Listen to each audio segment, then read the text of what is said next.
Good afternoon, and thank you to everyone who's joined us today, members and non-members alike. My name is Bill Wilson. I'm the Interim CEO at OPA, and I am joined here today in the office by Mike Cavanagh, the Chairman of the OPA Board, and Allan Malek, the Executive Vice President and Chief Pharmacy Officer at OPA. The format for the next hour is to spend the next 20 minutes or so talking about the state of the profession right now and some thoughts on what's ahead. In particular, we'd like to bring you up to speed on some of the conversations we are having with Ford government and what we might expect to see from them over 2019 and beyond. After our presentation, we will open up the forum to take as many questions from you as we can in the time allotted. Please note that for emergent issues such as OHIP Plus for children and youth, which begins on April 1st, we know that there are a lot of unanswered operational questions. For that specific topic, we will try to address some of the higher level questions, and we'll remind you that we will update our FAQ document with questions coming in tonight and up to the launch of the program. As you can see, we have a lot on the agenda. After a very brief overview, we will get right into the meat of tonight's presentation. After identifying the key patient, professional, and practice-related priorities, we'll dive right into the issues that we face every day. OHIP Plus the agenda is OHIP Plus for children and for seniors, private label regulation, what that means and what's the status, Bill 74, which is the new draft legislation that was introduced that aims to completely reform how healthcare in general is delivered and administered and what that could mean for pharmacy. The quality agenda from both Green Shield and the Ontario College of Pharmacists perspectives, recent media reports relating to pharmacy, and finally, Pharmacy Awareness Month. So let's get started. Listening to the news, it's easy to agree that healthcare, especially here in Ontario, is in need of drastic overhaul. And so every health professional will be expected to do things differently, with an emphasis on greater degrees of multidisciplinary integration and collaboration, and always with a focus on the patient, quality, and on value for money invested. Some changes, like Bill 74 and other initiatives, will be thrust upon us, and so we'll need to interpret them and work within them. But there's so many other innovative approaches and changes that we can adopt and implement that will improve and advance our practices both personally and operationally. Change is indeed upon us and moving fast. If we remain complacent and continue as we are, I can pretty much guarantee that life will pass us by and we could become obsolete. Challenges must now be viewed as opportunities to move forward, and we can no longer afford to squander them. I'm not going to spend a lot of time on this particular slide, but we've included it to remind everyone that since 2006, a lot of stuff has transpired. The blue line and arrows represent some of the more positive things that have happened in pharmacy, but the red line and arrows point to a very overwhelming downward push on the profession, our viability, and our spirit. And this is just a representation of what government has done. It does not even begin to depict how we as a profession have responded. Decreased wages and benefits for hardworking, university-educated healthcare professionals, decreased staffing levels and hours of operation, decreased professional services and increased focus on dispensing, and waived co-payments and even deductibles. If this doesn't present a case for change, then I don't know what does.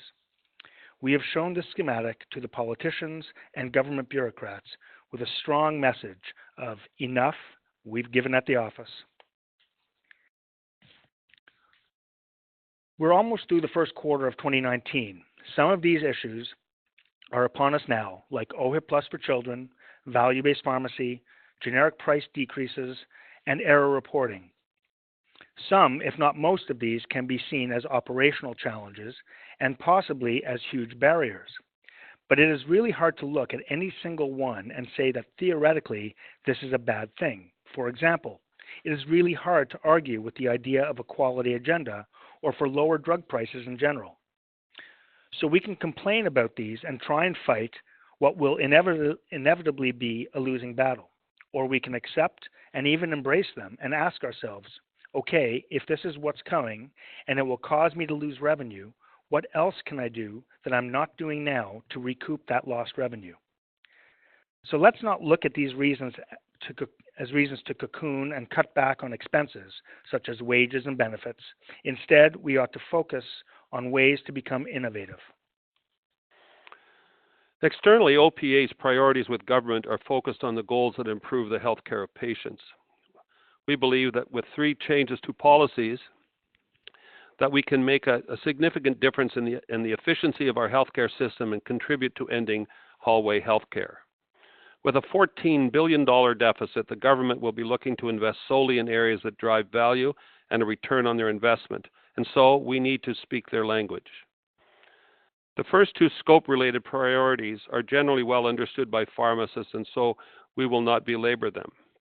What I can say is that Ontario is woefully behind all other jurisdictions, and it is time that our government did something about that for the benefit of patient care and system efficiency.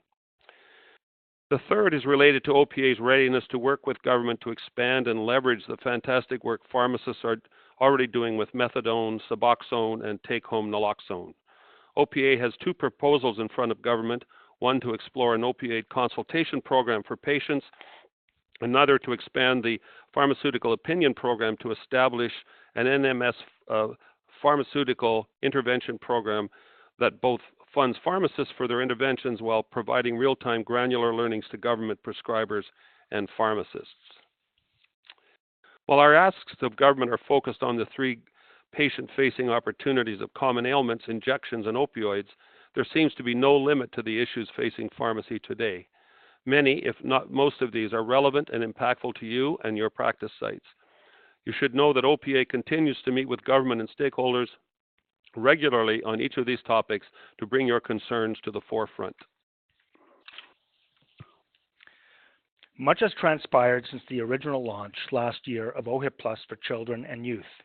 You will recall that the Liberal government opted to kickstart pharmacare in Ontario with individuals under 25 years, with ODB serving as payer of first choice and private plans payers of second choice. While this came with significant operational challenges, it promised 100% coverage for ODB-eligible drugs for everyone under 25. Shortly after the PC government took power in June 2018, Minister of Health Christine Elliott released a statement effectively announcing a planned flip of the program. Still offering 100% coverage for all under 25, the Ford government stated that by early 2019, it would leverage private sector coverage first before having the government absorb any residual costs. In November 2018, plans shifted again, and the government announced that OHIP Plus would be revised to only provide coverage to individuals with no private coverage of any kind. In other words, the mere existence of a private plan meant that the individual would be ineligible for OHIP Plus, even if the drug prescribed was not a benefit under private insurance. On April 1st, that's a little less than 3 weeks away, the new program will take effect, with many questions still remaining unanswered. While OPA has met regularly with the ministry and private insurers since January, nothing definitive could be shared with pharmacy until very recently, as regulations were still pending cabinet approval. We know many of you are concerned about the launch, and it's why we continue to meet with the ministry and to update our FAQs as a living, breathing document. Some questions and concerns of note include the risk of clawback if a patient hides the fact that they have private coverage, whether refills called in by phone or through IVR can be processed using the OHIP Plus code, with allowance for the question of private coverage to be deferred until the time of prescription pickup, possibly a few days later, and in light of the previous question, whether the ministry would consider extending the window for online claims reversals beyond 7 days. Aside from OPA's FAQs and tools and the ministry's weekly webinars on Wednesdays at 12:15, and this Friday's pharmacy-only webinar at 12:15, members can contact our practice support network for any questions, and information will be provided in our upcoming e-bulletin.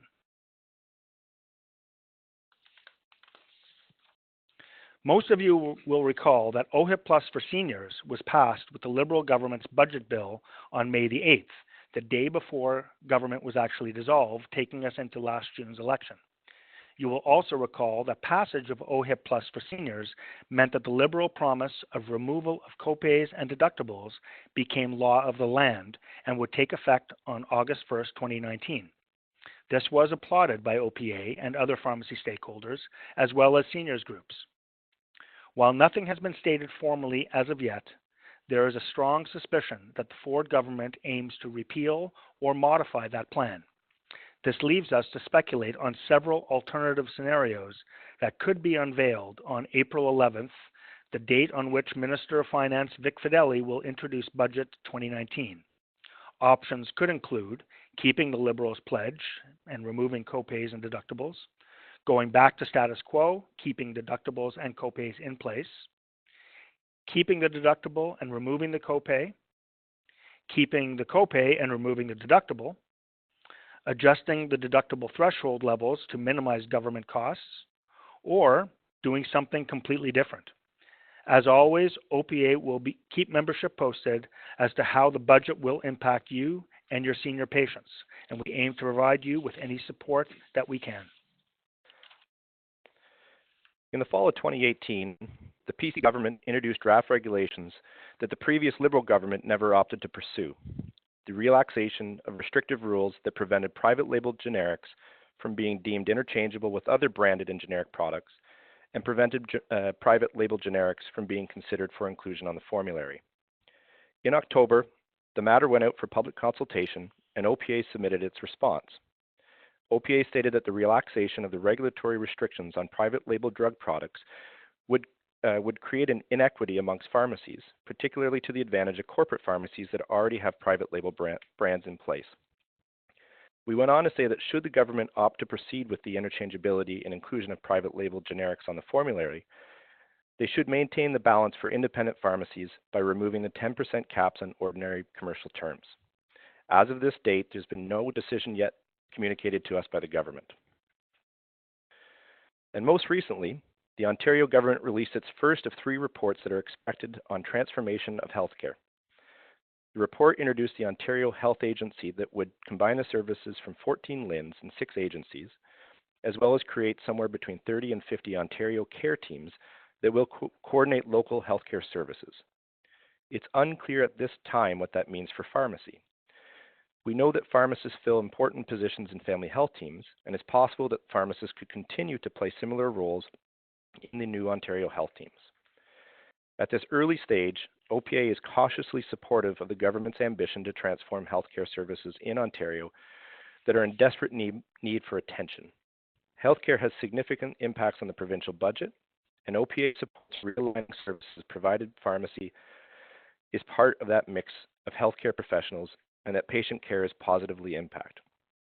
This report, along with the recently introduced Bill 74, will set the stage for the planned transformation.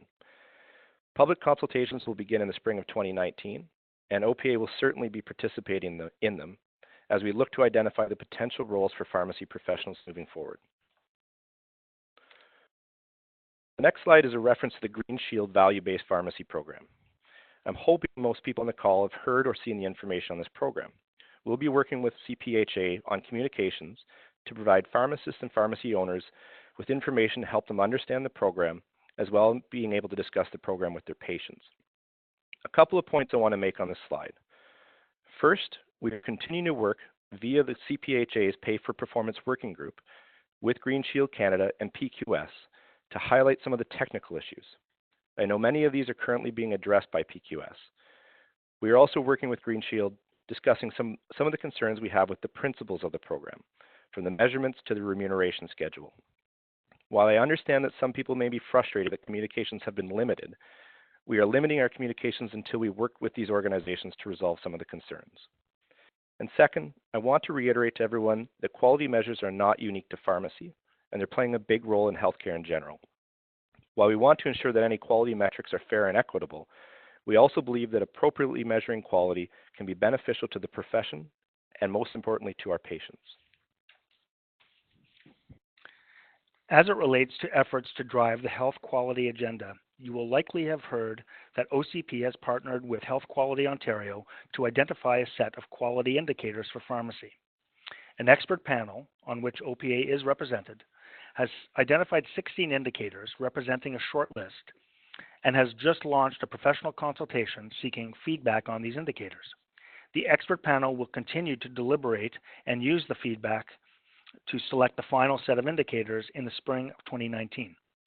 The overarching goals of this joint OCP-HQO initiative are to measure and report on quality of pharmacy care in a way that's important to patients, to measure areas where pharmacy can have an impact with a broader focus on broader health system priorities, to align with Health Quality Ontario's quality domains and the quadruple aim. And the quadruple aim is basically better outcomes, better value, improved patient experience, and improved provider experience.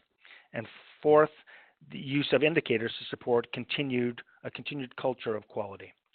As we've stated on the Green Shield value-based pharmacy slide, it's very difficult to argue with the quality agenda. However, it will be very important over the course of this professional consultation to examine both the language used in each of the 16 indicators, as well as the ability of pharmacists to truly impact and influence the activities on which we will all be measured. We encourage you to participate in the OCP consultation process and to read the synopsis and Q&A documents on the OCP website. Please keep in mind that the deadline for feedback is March 29th. It should come as no surprise that there has been some negative news on pharmacy over the past few months, criticism that we are not new to nor afraid of. We know that the few pharmacists being exposed are in the minority. Unfortunately, every profession has those individuals who will attempt to exploit the system for their own benefit. While it is not OPA's job to monitor that behavior or enforce regulations, we can help by ensuring that the good stories are promoted wherever possible. The more we can tell the media about the good work that you are doing, the better. And as much as we want to refute the generalities painted by the media and scream these good news stories as loud as we can, sometimes doing so only draws more attention to the media stories. Accordingly, sometimes it's worth turning the other cheek. We encourage you to share these good news stories by sending us an email to any of our email addresses. We will make sure it finds its way to the right person. This leads us to our final slide. Before we open it up to your questions, we'd like to wish all of our members a happy and successful Pharmacist Awareness Month. For us at OPA, every day is an opportunity to raise awareness about pharmacy and the people who bring care and support to Ontario patients every day. We hope that you have already renewed and signed up for your 2019 OPA membership. If not, you can visit opatoday.com to do so. If you haven't already done so, we encourage you to visit rethinkpharmacist.ca. Please also consider nominating an exceptional colleague or friend for an OPA award. Awards will be given out at our upcoming joint conference hosted with CPHA from June 3rd to 5th at the Metro Toronto Convention Centre. Registration will open later this month. Details can be found at OPA Today. Now we will open up the questions for tonight's participants. Thank you. So now we'll turn the webinar over to you, our audience, for a Q&A. Please submit your questions in writing through the chat room. It's on the right-hand side. And send it to Betsy N. Betsy will make sure the questions are put forward as best as possible. Questions will be read out anonymously. We will not be able to get to each question, but we will do our best to answer as many as we can this evening. Thank you.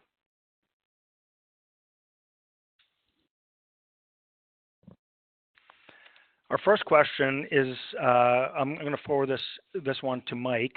It's relating to the value-based pharmacy slide.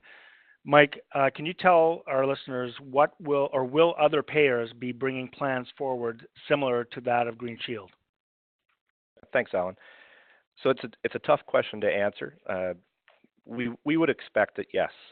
As I kind of highlighted in the one slide, metrics are becoming a very popular thing within healthcare in general, and certainly within pharmacy.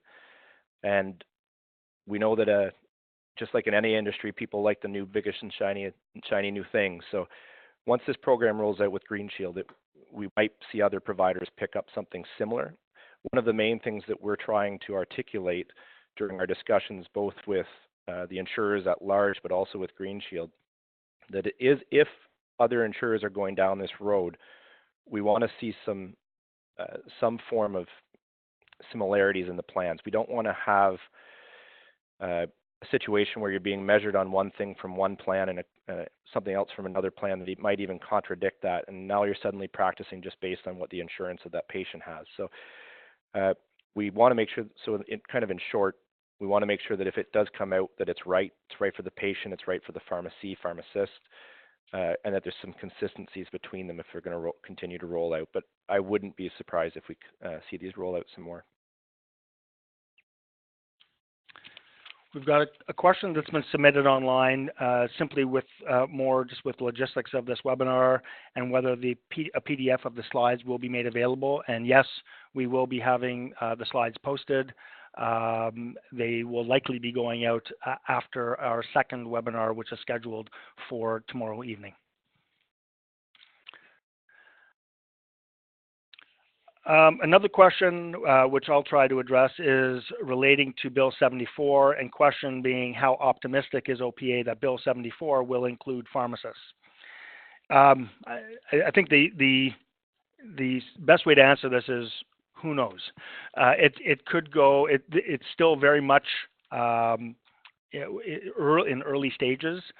Bill 74 and the transformation of healthcare is going to be a massive undertaking. We also know, just in conversations with both representatives from the Ministry of Health, including Dr. Ruben Devlin, who is coordinating the Premier's Council on Hallway Medicine. The conversations have basically informed us that pharmacy may be included, but may not be included in the early stages. I think where they are focusing on, the areas of focus right now are going to be on a complete overhaul of the LIN model and some of the other agencies, including Cancer Care Ontario, some consideration and amongst other agencies, and how to reconstruct our current model. We still need, as OPA, we still need to dissect Bill 74 and the consultation document that's already been released to understand, number one, where pharmacy fits, and also, where we want to be. I think it's we have to be very careful what we put forward, because the end result may not necessarily be what we've bargained for. So we are still in our learning stages on this particular file with Bill 74 and the complete transformation of healthcare delivery, and we will try to keep our members updated. There will be some future consultations, public consultations that will be launched, we are told, in early spring. So watch for those, and we will try to provide updates as we know more information. So a question, and this is relating to, I guess, pharmacy in the media, and question is, what type of good news stories are we looking for? And it's just that. I think it's the good news stories that most of you are providing each and every day for your patients, including opportunities to get patient testimonials.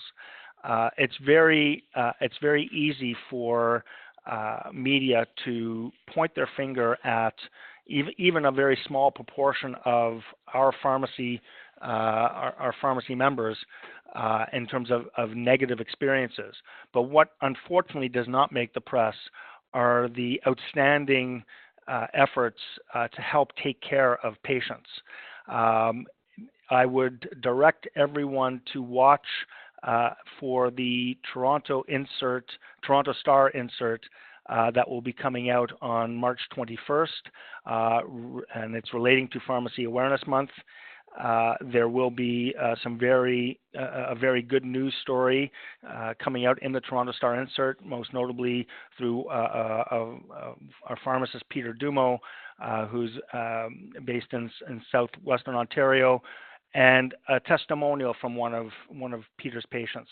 So it's these types of stories that we need to make sure that the public hears frequently, so that we can dispel a lot of the generalities that seem to be tarnishing the image of pharmacists in Ontario.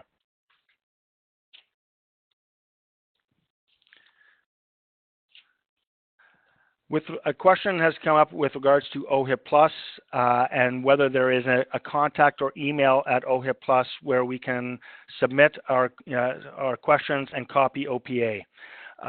We will try and get that. I believe there is an opportunity for questions to be sent into the ministry.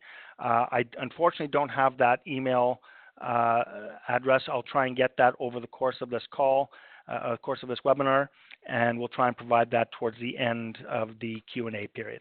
Thank you for the question.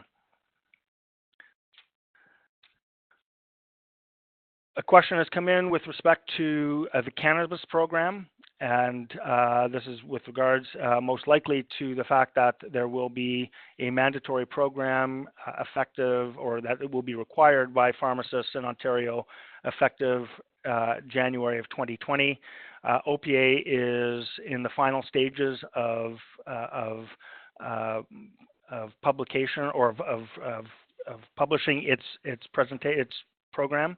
It should be out, we're hoping, most likely by the end of this month, very early April.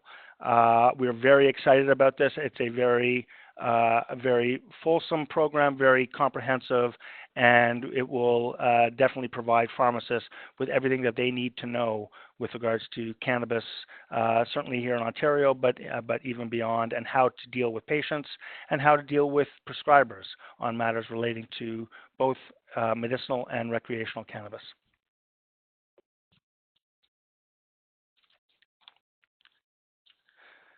So another question has been received with regards to an update on our advocacy efforts on expanding scope to include point of care testing and minor ailments. Mike, I'll pass it over to you. Thanks, Allan. So we are actively working on those two files, the point of care testing and minor ailments. We were actually just at Queen's Park last week, hoping some people saw some of the feed updating them on that. And so this remains, so we have 5 priorities that we're looking at, and it includes point of care testing and minor ailments as 2 of the bigger scope, or probably the 2 biggest scope things that we're looking at. As Allan referenced before, we remain hopeful that there'll be something in Bill 74 or something shortly after Bill 74 that will mention scope for pharmacists. And since these are the 2 that we keep bringing forward most positively, the point of care testing and minor ailments, we would hope that this would be something that we could see in a bill or regulation come out soon. Again, it's always at the whim of the government. So, and we know that they're more interested in saving money instead of adding to the system. So it does pose a challenge for us. But we remain hopeful that we might hear something with this government on those 2 files. Thanks, Mike. Hold on one second. Yep. Yeah, just to add to Mike's comments, just to let you know the kind of meetings we've been having. We've met with the Minister of Health herself twice, another 2 occasions with her staff.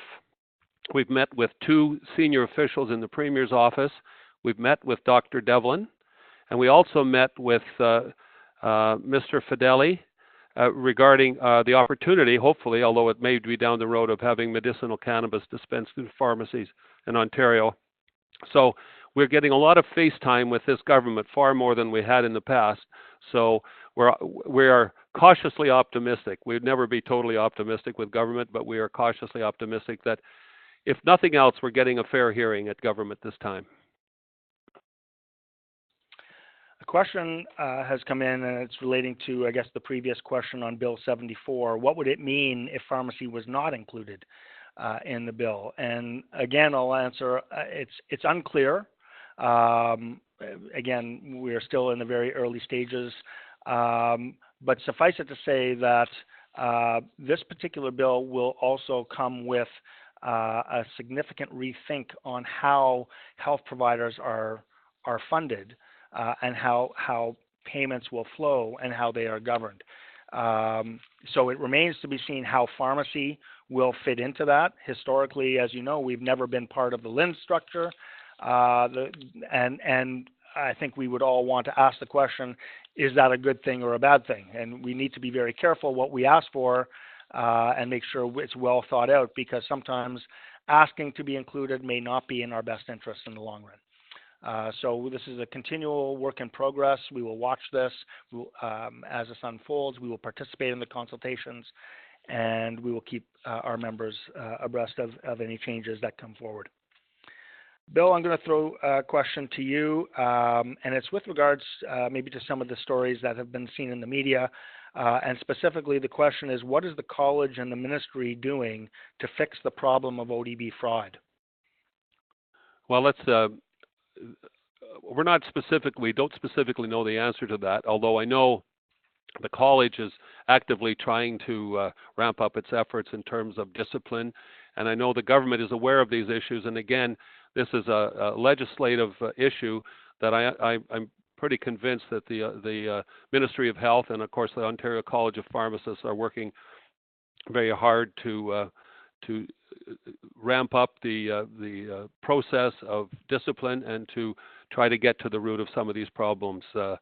Again, understanding that it's a small group of people, but it unfortunately brings bad press to the otherwise excellent practitioners who are out there who are giving great service every day. I want to go back to the question with respect to OHIP Plus and where members can submit questions to the ministry.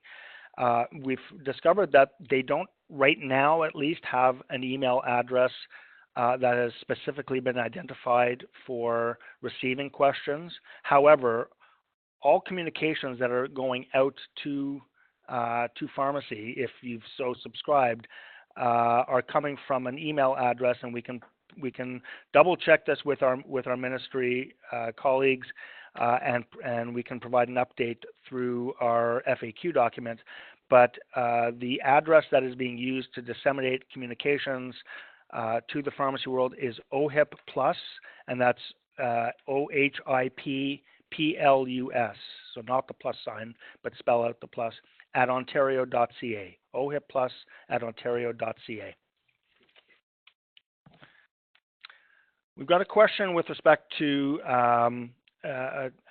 MedCheck funding, and if there's any concerns that in the effort to reduce costs, the MedCheck funding may be impacted in a negative way.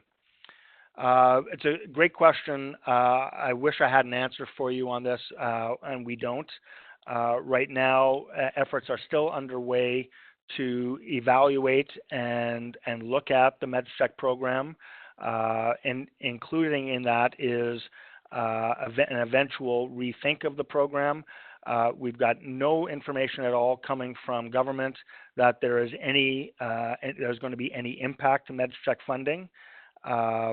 All we can say is that we recognize how complex the new program is from a documentation perspective, and how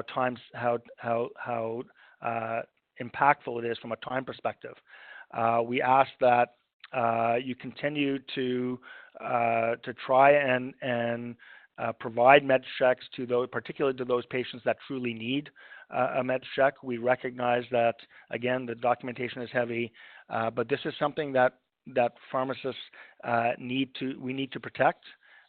We at OPA are doing everything we can to make sure that we can find a way, working with the government, to streamline this process. There seems to be an understanding and a receptivity to that, but what step to take first is still up in the air. So we will try to provide updates to you on the MedCheck evaluation and next steps as soon as information becomes available. Question for Mike. Mike is again regarding the Green Shield value-based pharmacy program. How is Green Shield's new plan going to impact my patients, and how can I help them understand what it means? Well, I guess the idea behind the program is it would only help patients positively, although we do understand, and any good researcher will tell you any of the measures they're using are surrogate measures and don't actually measure health outcomes, but that's the reality of what we live in. But there shouldn't be any negative impact to patients through the program. It's more of an operational thing for sure on the pharmacy side, which we are addressing. To help them better understand, as I mentioned, we're working with CPHA to develop kind of communications that would be both for pharmacists and pharmacy owners, as well as communications that allow you to talk to your patients about the program, streamlining what questions you might want to answer for patients. So we are working on that. I think the biggest problem that we're facing in terms of communication is helping patients understand the star rating system. It is not the same as a star rating system from a TripAdvisor or one of those programs, a Yelp. It's very different in how you interpret it.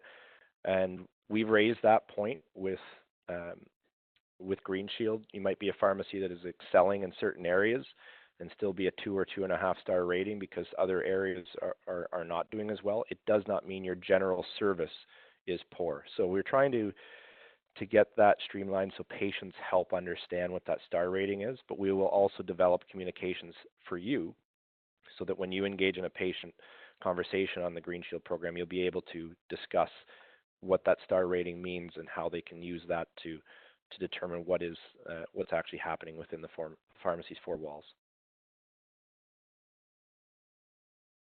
Next question is relating to specialty pharmacy, and it's a question with regards to some of the more high-cost products, particularly biologics, Hep C. And the question here is, for biologics and Hep C products, doctors in some cases are forcing patients to go to a private pharmacy, while local pharmacies are left out of that offering. What can OPA do to prevent that pressure and that redirection? So the best thing I can say is that while it's not technically permitted, prescribers are not really permitted to read or to direct a patient to any specific pharmacy. A patient has, in theory, their freedom of choice to go to any particular pharmacy of their choosing. It does not necessarily imply that coverage is also going to be in place, but a patient always does have that choice to take their prescription to the pharmacy of their choosing. So we are looking in part at this as we're looking at this through our advocacy efforts on the area of any willing provider to make sure that government recognizes that patients do have that right to go to any provider, and that patients can't be forced certainly by a prescriber. I think patients need to be apprised of this. I think pharmacists in a traditional community pharmacy should be informing their patients that they do have their patients do have the right to bring their prescriptions to them. The question also, it's a loaded question because it also speaks to the availability of some of these biologics and Hep C products. And in some cases, we know that there are either exclusivity deals or preferential pricing models that may be in place. So it is a complex issue. We are trying to impress upon government and on private payers, for that matter, that patients should be enabled to go to their pharmacy of choice. And we know that this is just going to be an ongoing conversation.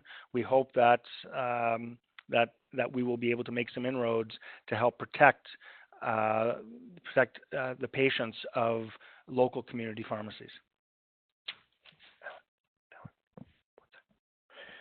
Just a note to everybody, we understand that there's been some gaps in the communications that we've been cutting in and out at times, so we do apologize for that if anybody's experiencing that.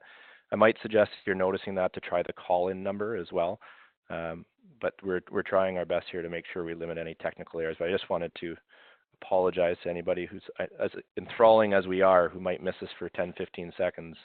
And it was probably the best 10-15 seconds of what we were saying the whole night. So, but apologies for that. So the call-in does seem to work well. So it's just through the digital platform. So if you are having that problem, maybe just jump on the phone.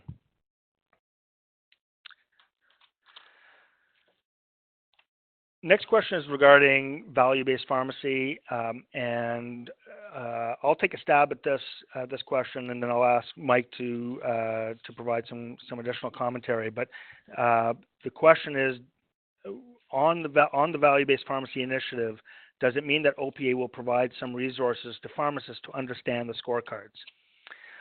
So because this is still an ongoing dialogue between OPA, Green Shield, and PQS, there is still a lot of information that we are still trying to capture and gather on behalf of our members, and we hope to be able to provide some consolidation of those learnings into a document and into a tool to help understand ultimately what these scorecards are actually meaning.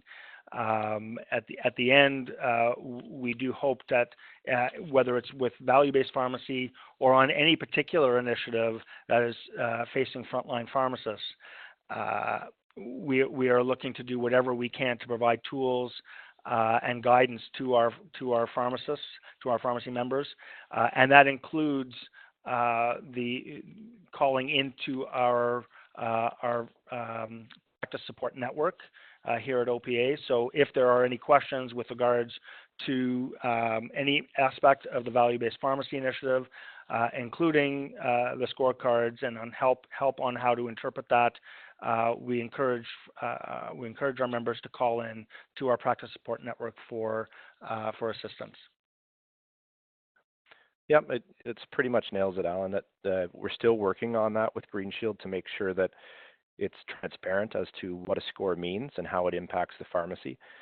I know there's a lot of pharmacists who are in areas that have high penetration for Green Shield that have been working very closely with PQS to identify some of the information gaps that were there, particularly the one that we've flagged the most loudly, that there's issues with coordination of benefits. If a patient is particularly an ODB patient and they're on blister packs, as we know, that second billing is often a $0 billing, or to at least a couple a month if they're weekly. So Green Shield had no visibility into those because it wasn't being sent to Green Shield. So we're working on that, and I do believe PQS has actually found solutions to that. So that's the good news. So that we're waiting for that information to feed into Green Shield through our collaboration and work with them on that. And once we kind of have that finalized, we'll be able to provide some more information on what the scorecard is. And a couple other notes on it. We are also trying to ensure that the scorecards are still delivered to pharmacies. We know that they were supposed to stop delivery, I believe it was in February or early in 2019. We're trying to persuade Green Shield to continue giving that. We know that the evidence shows that audit and feedback is actually the most positive way to have positive responses. So a pharmacy needs to know how they're performing in certain areas to do that. And if people are looking for information that's kind of current, not that I ever like to point anybody to different information, but down in the U.S., obviously PQS is a U.S. company. There's a lot of resources down in the U.S. right now that are already out. They've been using this program for about 9 years. So they're very, very similar in terms of how it's being transposed into the Canadian, in particular the Ontario market. So you might be able to find stuff if you look down, do some Google searches on EQUIP or down on quality metrics in the U.S. It can kind of give you a little bit more insight onto what the program is. But as this develops on our end too, we'll be providing similar information to our members. Next question is relating to, again, private insurance. And this one is actually from a pharmacist who's stating that one of my patients was forced by his private insurance plan to go to a certain pharmacy. Otherwise, they won't pay. What can be done about this? So I'll take a stab at this, and Mike, you can add, and Bill, you can add commentary to this. This speaks to an ongoing piece of advocacy that OPA has been following for quite some time, and this is particularly with regards to the any willing provider piece that I've referred to earlier. This is a very disturbing issue that is starting to be seen in private insurance circles, where in an effort to keep costs at an absolute minimum, some insurance plans are redirecting patients to a particular pharmacy, and just as the question stated, it's literally taking the decision and the choice away from a patient and requiring them that if they want their coverage protected, they must have their prescriptions filled at this pharmacy. This is what we would consider a closed preferred provider network. We believe this is an absolute, it's actually a very huge problem from when you look at patients' rights, patient right to choice of provider. We've had this conversation many times with the Ministry of Health. The unfortunate thing is that it's a very difficult one for them to weigh in on, simply because this is really, perhaps in their view, is a private insurance matter and something that's outside of their control. What we are trying to do is we are trying to persuade government to introduce new legislation that would effectively prohibit the existence of a closed network. We believe that when you remove a patient's coverage completely, that is effectively taking away their choice of provider. The question has been raised that free choice does not imply that coverage needs to also be in place as well. We would disagree, and we believe that by removing coverage altogether, and that includes it's not just the ability for pharmacies to submit a claim online and merely just charging a patient and having the patient submit a manual receipt. Patients are actually blocked from submitting a manual receipt, and their coverage is completely terminated while they are using a pharmacy outside of the closed network. So we are not, as Mike alluded to earlier, it is one of our 5 top priorities that we've articulated. We started with this a little over a year ago, and we are continuing to convey this matter to ministry representatives and to private insurers that patient choice should be protected and coverage needs to remain in place, irrespective of where that service is delivered.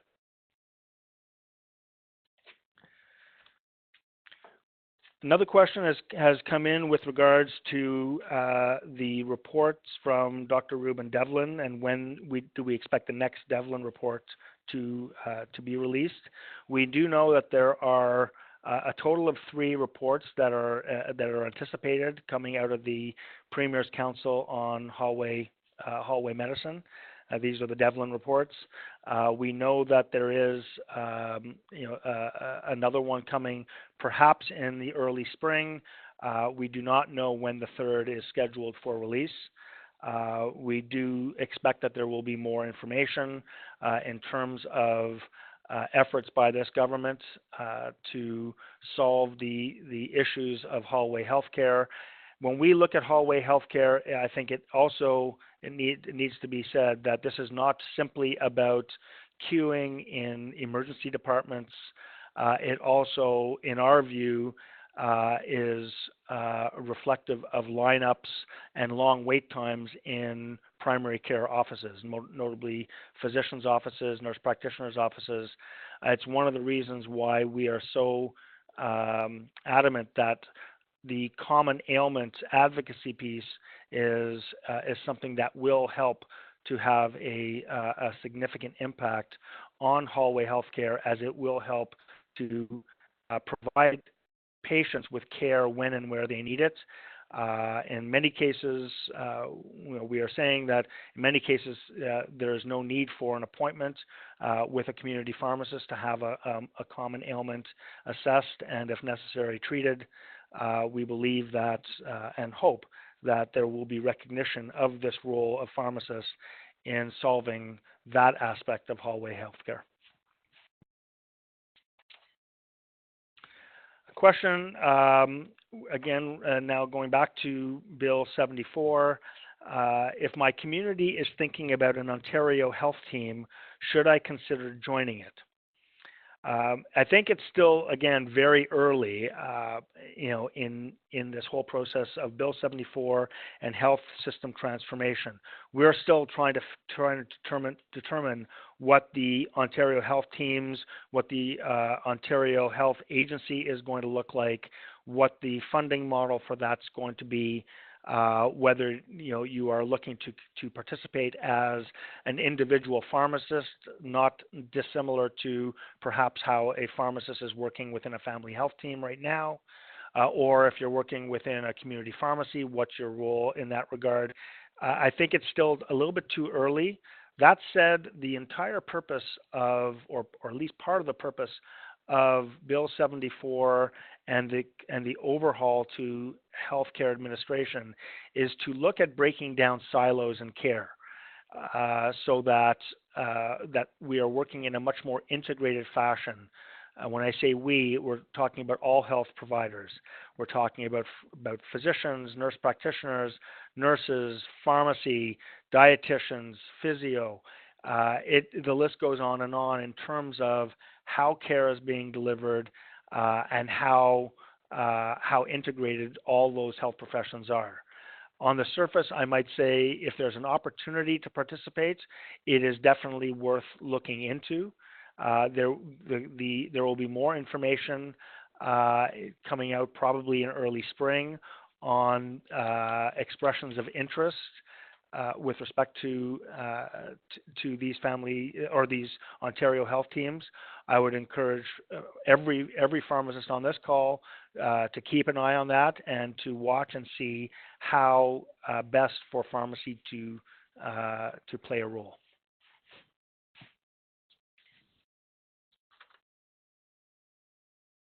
Question. Oh, sorry. Oh, sorry. Another question? Okay, go ahead. No, yeah, we have another question here. It's regarding the Green Shield program. The question is, how do I find out more about the Green Shield program? When will it be implemented? And how can I improve my quality markers?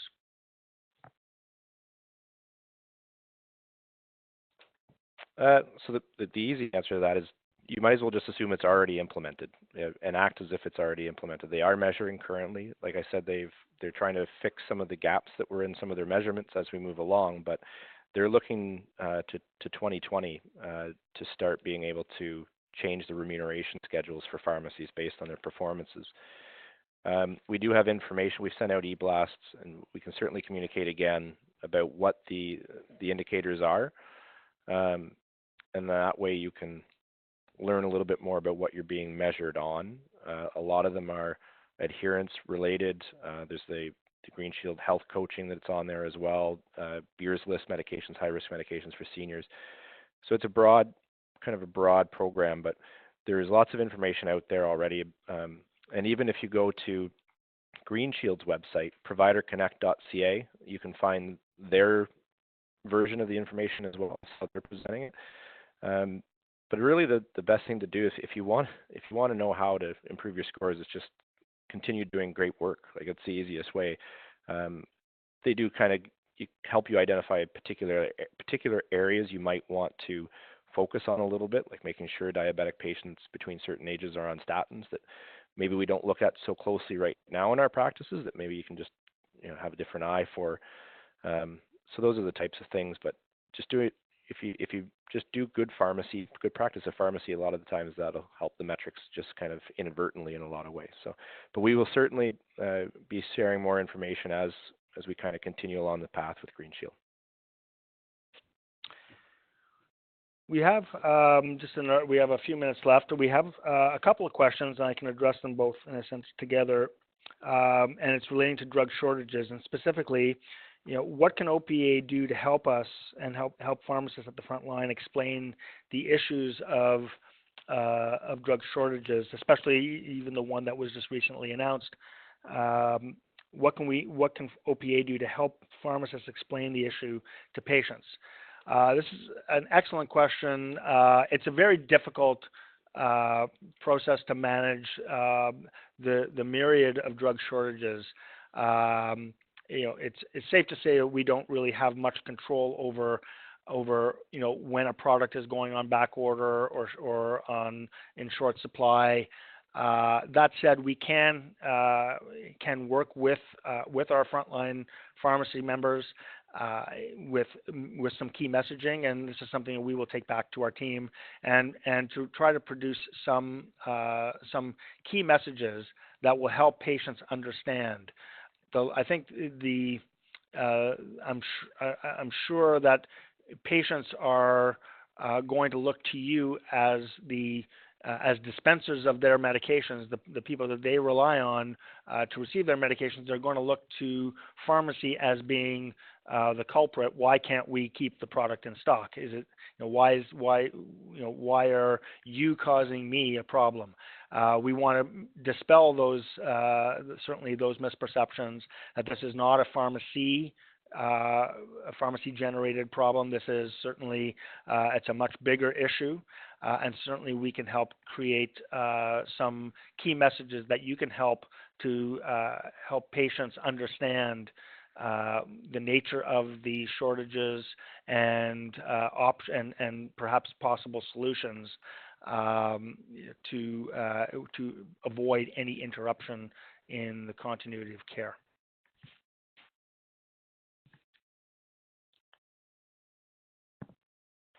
So that would be the end of our questions and the end of our program today. We want to take this opportunity to thank you all for joining in and wish you a good evening. Thank you very much for joining.